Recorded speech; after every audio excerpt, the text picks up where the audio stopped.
Oke, selamat pagi, siang, sore, ataupun malam dimana video pembelajaran ini ditonton. Selamat bertemu lagi dengan saya, Ignatius Dharma, guru SMA Negeri 1 Bandem, bidang matematika.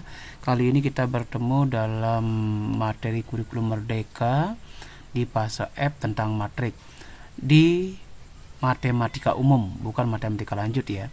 Kali ini kita akan membahas beberapa hal terkait dengan pengertian matrik.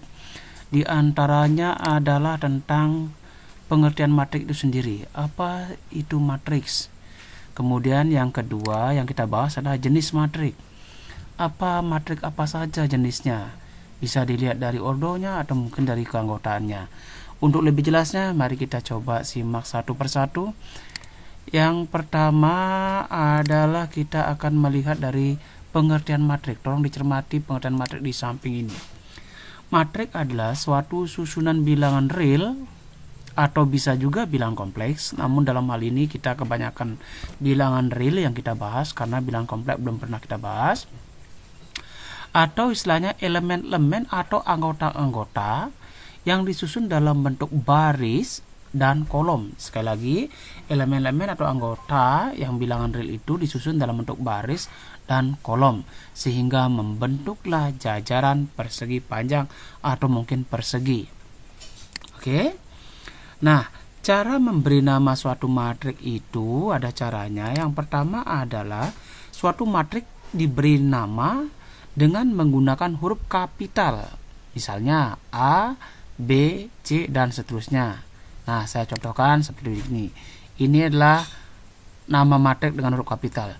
Selanjutnya adalah anggota dari suatu matrik dapat pula dinyatakan dengan huruf kecil yang berindeks ganda A, B, K. A ini anggota, B ini adalah baris, K ini adalah kolom. Ya, jadi dengan indeks pertama menyatakan baris, jadi A, B-nya ada baris. Ya, dan indeks kedua menyatakan kolom, K ini kolom.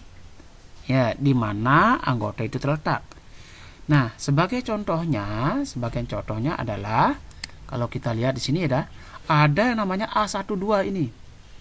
A12 ini dibaca jangan A12, tapi dibaca anggota baris pertama karena ada pada baris pertama, kolom kedua karena ada di kolom kedua. Demikian juga untuk A22, bukan A22 ya. A22 ini dibaca adalah anggota baris kedua karena ini baris kedua dan kolom kedua. Ya.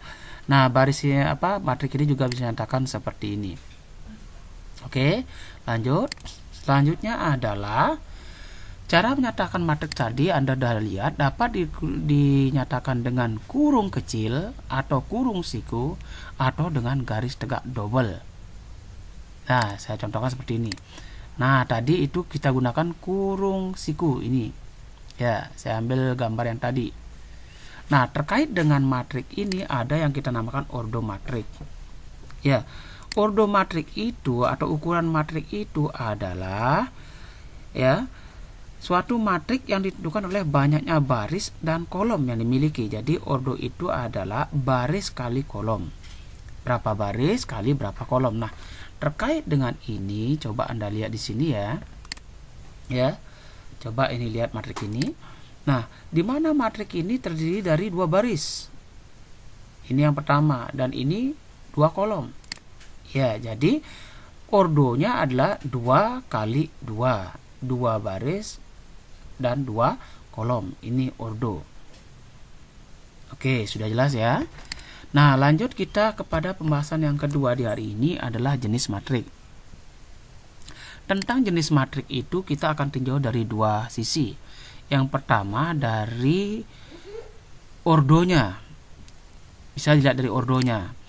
Nah, kalau dilihat dari ordonya yang pertama ada namanya matrik persegi. Namanya juga persegi ya, panjang dan lebarnya sama. Jadi dia berbentuk persegi. Dapat diartikan bahwa matrik persegi itu adalah matrik yang berordo di mana banyaknya baris itu sama dengan banyaknya kolom. Kalau barisnya 2, kolomnya 2. Kalau barisnya 3, kolomnya 3. Kalau dicontohkan seperti ini nih. Bentuknya persegi. Ada 2 baris, ada 2 kolom. Ya.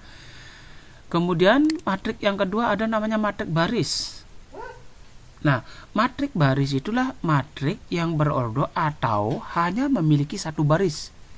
Jadi tidak ada baris yang kedua. Kalau kolomnya tidak ada syaratnya, jadi hanya ada satu baris. Kalau boleh saya katakan dia horizontal. Contohnya seperti ini nih. Ada satu baris. Dilihat di ordonya, ini adalah di depannya nih satu. Kalau di sini satu, maka dia adalah matrik baris. Kalau di sini sama, tadi adalah matrik persegi. Nah, kebalikan dari matrik baris, ada yang disebut matrik kolom. Pengertiannya hampir sama ya, matrik yang hanya memiliki satu kolom. Jadi kalau dia vertikal, barisnya boleh lebih, tapi kolomnya hanya satu. Nah, seperti ini. Dilihat dari ini, dia adalah hanya satu. Pasti satu sih. Entahlah 3x1, 4x1, dan sebagainya. Jadi seperti inilah dia matrik kolom. Yang berikutnya ada yang disebut dengan matriks tegak. Matriks tegak itu adalah matriks yang barisnya lebih banyak dari kolom. Ya, jadi dikatakan dia akan vertikal. Ya, tapi bukan matriks kolom. Cuman barisnya lebih banyak dari kolomnya. Contohnya nih. Ya, barisnya ada 3, kolomnya ada 2. Jadi yang di depan ini lebih besar daripada yang di belakang ini. Jadi barisnya lebih besar daripada kolomnya. Kebalikan dari matriks tegak ada yang disebut dengan matriks datar. Sebaliknya, dia kolomnya lebih besar daripada barisnya. Kolomnya lebih banyak daripada barisnya. Sehingga seperti ini contohnya. Nih, dia kolomnya lebih gede daripada barisnya. Dari bentuknya dia horizontal. Ya. Nah, ini dilihat dari ordonya. Bagaimanakah jenis matrik kalau dilihat dari keanggotaannya? Nah, kalau dilihat dari keanggotaannya, ada namanya matriks 0. Matriks 0 itu adalah matrik yang semua elemen penyusunnya adalah 0. Jadi semuanya adalah 0 seperti ini. Sudah jelas ya? Kemudian ada namanya matriks diagonal. Ingat, yang dia namanya diagonal ini ya. Matriks diagonal adalah matrik persegi, sama dengan persegi, yang semua elemen di atas dan di bawahnya adalah 0. Jadi yang di atas 0, di bawahnya 0, cuman diagonalnya berupa angka. Nah, misalnya seperti ini. Nah, ini diagonalnya bukan 0, tapi di atasnya ini adalah 0, di bawahnya juga 0. Maka ini namanya matriks diagonal. Terkhusus nanti, kalau seandainya seperti ini juga, tapi di sini sama, diagonalnya sama, maka dia disebut matriks skalar. Matriks skalar adalah matriks diagonal yang semua elemen pada anggota diagonalnya sama. Jadi di sini sama. Ini 0, tapi ini sama semuanya. Seperti ini. Nah, ini min 2, min 2, min 2. Sementara di atas 0, di bawah 0. Selanjutnya yang berikutnya ada yang namanya matriks simetri. Matriks persegi yang setiap elemen selain elemen diagonal adalah simetri terhadap diagonal utama. Jadi dia akan sama di atas dan di bawahnya selain diagonal. Nah, seperti ini. Ini diagonalnya 24. Ini 1 dan 1 di atas dan di bawah sama, maka ini matriks simetri. Ya. Terus kalau seandainya dia simetri tapi berlawanan, kalau ini namanya simetri tapi tidak berlawanan, cuma simetri saja. Jadi 24 sebagai cermin. Tetapi kalau ini 1, ini min 1, maka dia disebut dengan matriks simetri miring. Matriks simetri miring adalah matriks simetri yang elemen-elemennya selain elemen diagonal saling berlawanan. Jadi kalau ini 1, ini min 1. Contohnya nih. Nah, ini min 2, min 2 sebagai cermin. Ini 3, ini min 3. Ini min 2, lawannya lah 2. Ini 4, lawannya lah min 4. Maka dia disebut dengan matriks simetri miring.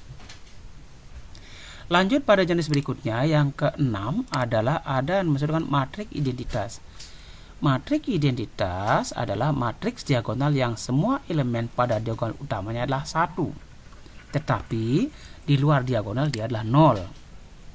Nah, ini semuanya 1 tapi ini 0. Ya, itu boleh dibilang skalar tapi khusus namanya adalah identitas. Ya.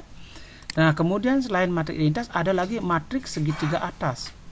Matriks segitiga atas adalah matriks persegi yang elemen-elemen di bawah diagonal utamanya adalah 0. Ya. Ingat, elemen-elemen di bawah diagonal utamanya adalah 0. Jadi di bawah ini adalah 0, maka dia disebut matriks segitiga atas. Nah, ini di bawah diagonal 0 tapi di atas enggak.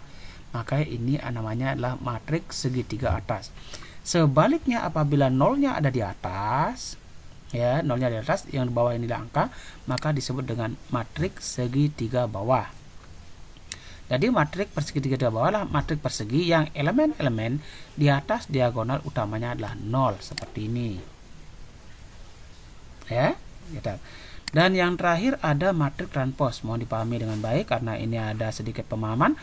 Matriks transpos itu matriks yang diperoleh dari memindahkan elemen-elemen baris menjadi elemen-elemen pada kolom. Dan sebaliknya, elemen kolom menjadi elemen baris. Nah, saya contohkan seperti ini. Awalnya ini matriks A. Bagaimanakah matriks transposnya? Maka ini, baris ini 20 ini akan menjadi kolom nantinya. 7-1 akan menjadi kolom kedua. 33 akan menjadi kolom ketiga. Jadi seperti inilah dia. Nah, lihat ya. 20 menjadi kolom, 7-1 jadi kolom, 33 menjadi kolom. Sehingga kalau dilihat, ordonya yang semula 3 kali 2, 3 baris 2 kolom, akan berbalik menjadi transposnya lah 2 kali 3, 2 baris 3 kolom. Ya, oke, itulah jenis matriks ya. Semoga bisa dipahami. Terima kasih. Jumpa lagi nanti dalam topik yang kedua, seri kedua dari matriks, itu menyatakan matriks dari masalah sehari-hari. Ya, semoga bisa dipahami. Ya, saya katakan jarang orang mengerti sekali menyimak. Maka perlu pengulangan dan tanamkan untuk rasa ingin tahu. Niscaya bisa. Jangan putus asa. Ingat sebuah peribahasa mengatakan experience is the best teacher. Pengalaman adalah guru yang terbaik. Matematika cenderung itu harus dialami. Oke, semoga bermanfaat, semoga berguna. Mohon maaf kalau seandainya ada sesuatu yang salah atau mungkin ada sesuatu yang keliru, karena terus terang aja untuk membuat sempurna sangatlah sulit. Terima kasih, sampai jumpa nanti lagi.